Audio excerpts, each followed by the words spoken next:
Magandang gabi po mga kabarangay, araw po ng Sabado. Kumusta na po yung mga aspirante? Nasiraan na ba kayo ng loob na naniniwalang hindi matutuloy ang barangay at SK election sa November 2? Tuloy na po yan, pag-usapan po natin.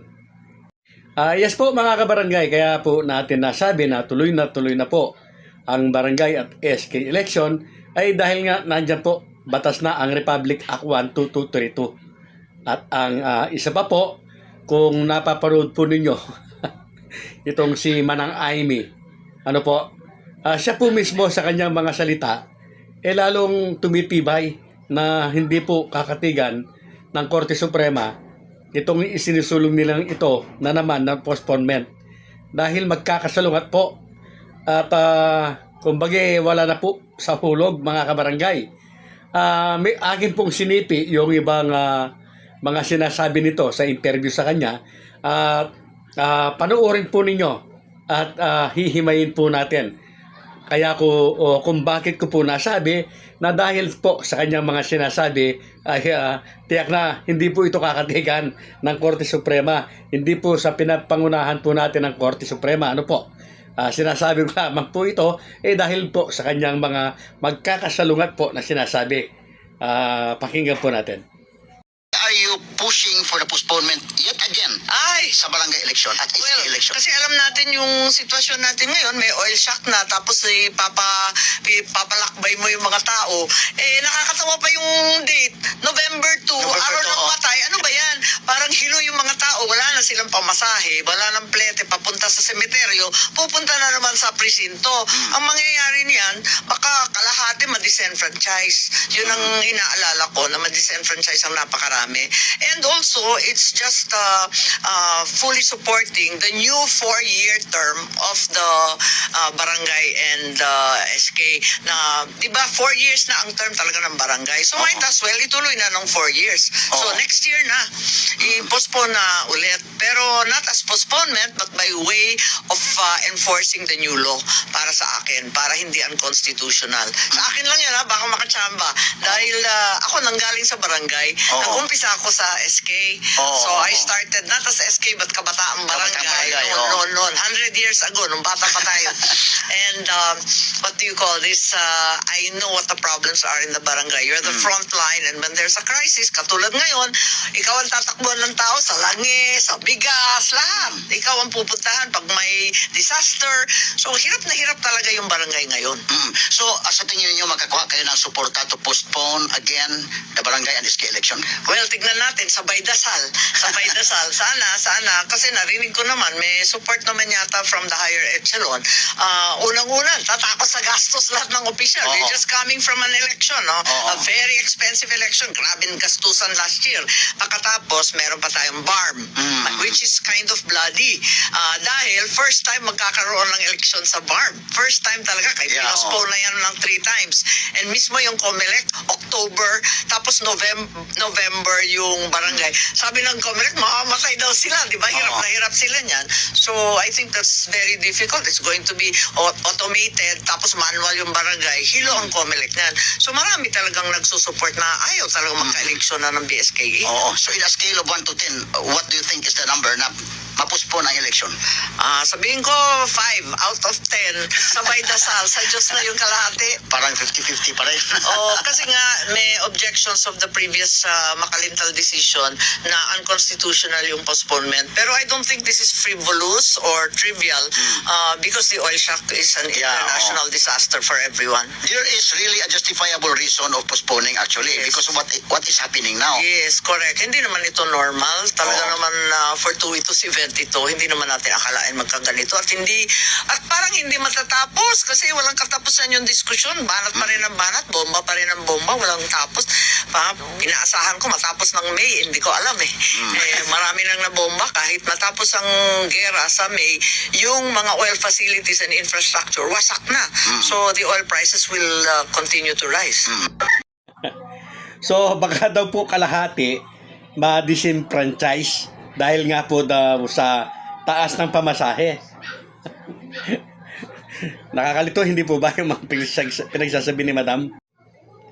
At sinabi din po niya mga kabarangay na para i-enforce daw, di ba daw 4 years na yung term ng mga barangay.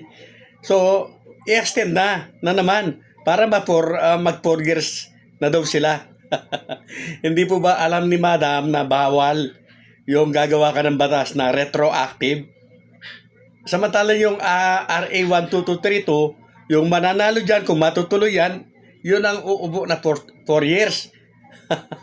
Hindi naman yung itong mga nakaupo ngayon ay i-extend mo na naman. At ayon pa po sa kanya, nadulas yung kanyang bibig na postponement na naman. Pero biglang bawi siya. Hindi naman daw po ito postponement. Yun nga po, ay para maging 4 years nga daw po. Ang gulo, hindi po ba? At sinabi din po ni Manang na mga kabarangay, napakalinaw po. Napakalinaw na naman po na sinabi niya na halos magsasabay na naman daw po ang eleksyon. Kung hindi po daw ito mapopospon, ay mahihirapan para magpapatay-patayan itong COMELEC. Samantalang sinabi naman ng COMELEC na kapag lumampas ng May, ito pong BSKE, talagang hindi na nila kakayanin. Yung akda niya, panukala niya, October 2027, filing na po ng Certificate of Candidacy ng local at national candidate. Talaga po magkakasalungat, magkakasalangsang itong sinasabi ni Amy Marcos. Ano po? At ang isa po sa nakakakilabot pa dito, yung ginamit pa yung Diyos, isinama pa ang Diyos. Tinanong po siya ng nag-i-interview kung ilang porsyento ba na na mapopospon ang halalan. Ang sabi po niya 5. So 5 lang daw po. At sa Diyos na po yung kalahati. Pinasa pa niya sa Diyos yung kalahati. Baka ang malamang na mangyari pa nito kapag natuloy ang halalan ay sisihin pa niya ang Diyos dahil yung 5% sa kanya So, kapag natuloy yan, pinatuloy ng Diyos dahil sa kanya yung 5%. Talagang si Manang, oo. At pwedeng balikan din natin uli yung nauna pa niya pong sinabi na natatawa siya yung November 2 daw. Araw ng mga patay o araw ng mga kaluluwa. Saan daw pupunta yung mga tao? Sa sementeryo o boboto? Mga kabarangay, noon pa po ay kinwestiyon na yan ni Atty. Makalintal na parang hindi po pinag-isipan. So talagang hindi po natin alam kung sana po sa susunod na local or sa maging barangay, local, national, barangay, magkaroon po ng drug test at magkaroon din ng psychiatric test din po. Nako Manang, parang ambos sa imo. Yan po mga kabarangay, kaya ko po nasabi na tuloy na po ang halalan sa barangay at SK election sa November 2, 2026. Dahil ito pong nagsulong nito, yan na si Manang Amy. Dati talagang pinaglalaban niya, 100% na sinasabi niyang kapag sinabi niyang postpone, mapopospone. Kagaya po ng nangyari noon, talagang consistent po siya sa pagsasabi na postpone na ang halalan. Pero ngayon po, 5% na lang. 5%. So may pag-aalinlangan na talaga itong si Ale, si Manang, na talaga pong hindi na uubra. Hindi na po uubra itong pautot na ito.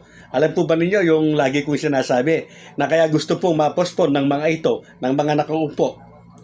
Nakaupo, hindi yung mga barangay baka ma-misinterpret na naman ng mga baser. Kapag sinabing nakaupo, itong yung mga nagsusulong na mga mambabatas. Unang-una na nga, dyan si Amy Marcos. Di ba sinabi niya, lagi kong sinasabi, kaya gustong ma-postpone po ito ay dahil gagastos po sila ng malaki. Sinabi ko rin sa mga nauna ko ng video na kagagastos lamang ng mga nakaupong yan, nanalo niyan noong nagdaang halalan, napakalaking gastos po ng ginastos ng mga yan. Baka nga hindi sila nakakabawi. Nasabi ko rin yan at nabanggit din ni Madam Amy yan. Mga kabarangay, kaya ayaw po nilang matuloy ang halalan dahil gagastos po sila ng malaki. So yan po talaga ang tunay na dahilan kaya gustong-gusto po ng mga yan na mapospon po ang halalan. personal na interest po. Kitang-kita naman po yan. At yan po ay nanggaling mismo sa bibig nitong si Amy Marcos. Kaya nga sinasabi ko na parang na-incriminate ito yung halimbawang maging batas ito at madeklarang unconstitutional, yan ay dahil po sa kanyang mga pinagsasabi.